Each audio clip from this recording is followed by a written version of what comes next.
Hey guys, Kirby Smith with Lightspeed Construction. That's right, yeah. Guys, Kirby Smith with Lightspeed Construction. I got two issues going on with this property I'm checking out here today in Arden, North Carolina.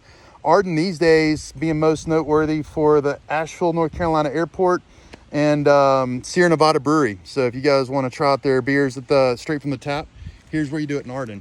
But right now I've got a roof leak that I'm looking at right here, and I'm gonna get my shadow out of the way.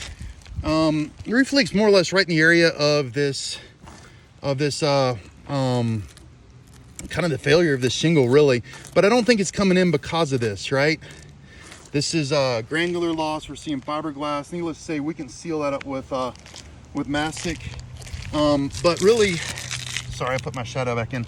I'm kind of got shingles that are sort of lifting up real easily right here. The glues and the shingles have become loosened, and I've got nails right here that are very close. This one's about, maybe 3 inches away from this union.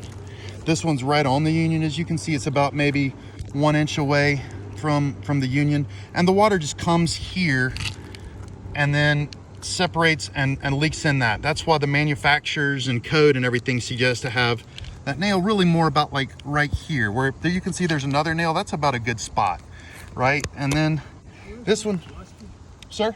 Those nails rusty? No, that's a good catch. Would they be rusty? Yeah, so rusty nails would be a good indication that they're leaking. I don't see rusty nails here. A lot of times, I haven't gone all the way down. I've only looked at the first couple. Let's see here. You're really close to the edge. Yeah, that's okay. Give me a heart attack. I don't want to do that. I'll tell you what, I'll pop back up. But to fix, we will come back. I want you to thoroughly check it out. What I want to do, guys, is I want to go ahead and kind of do what I just did, gently lift all the unions and go all the way back up to the ridge. And then there's one little exposed nail right over here, guys, at this ridge. And that was, I saw one nail, I promise you.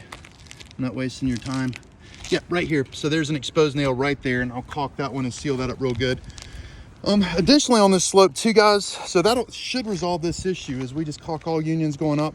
Unfortunately, we really can't know all the places where the nails are located too close to unions all over the roof, but let's just pick off the roof leaks when we get them, I think, until it's time, maybe to take a look at this roof getting changed, and that's not going to be any time in the near future.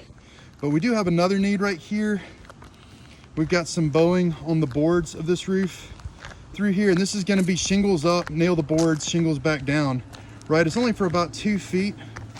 Well, maybe for more like 4 feet, from about right here until about right here. Something might have impacted this portion of the roof. I can see impacting the shingle that caused this, but really that's going to be the repair, is to pull these shingles up, nail, and then put shingles back down. And we should be able to get a pretty good match on this. This is IKO Weatherwood as the manufacturing color. We should be able to be within 99%. But otherwise, guys, just checking out this roof and hopefully getting a chance to do a great job for these customers. Thank you all very much for watching. Appreciate it.